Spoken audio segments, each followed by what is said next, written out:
closer look at what sugar does once it enters the body.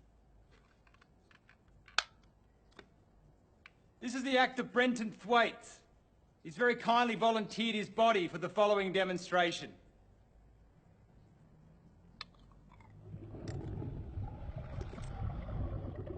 After sugar enters the body, it splits into two parts, fructose and glucose, both of which make their way to the liver.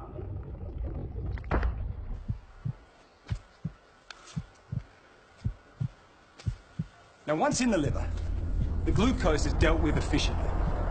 It's either used immediately for energy, or it's stored for later, like a spare battery. But the fructose half of sugar is very different. The liver doesn't have a system to regulate the fructose because it was so rare in nature. So it hoovers it out of the bloodstream whether it needs it or not. And if all our spare batteries are full, then it rapidly turns it into fat. Some of that fat is going to stay in the liver, and you're going to have increased risk for insulin resistance and diabetes. What also happens is that this fat in the liver is then sent out into the bloodstream as triglycerides, which can lead to excess weight, plus blocked arteries and heart disease.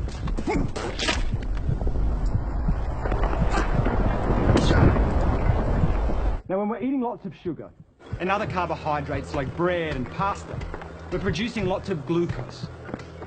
A hormone called insulin is released, which is like a key that helps to open our cells' doors so they can absorb all the glucose, remove it from the bloodstream, and burn it for energy. The more glucose in the blood, the more insulin is released. But the key point for us is that while this insulin is in the blood dealing with all the glucose, it tells our fat cells to hold on to the fat. It actually turns off our fat-burning processes. So when we're eating lots of sugar, we're putting fat into our bodies via the fatty liver. Thus, because of all the glucose, we maintain the level of insulin, which tells our fat cells to hold on to the fat.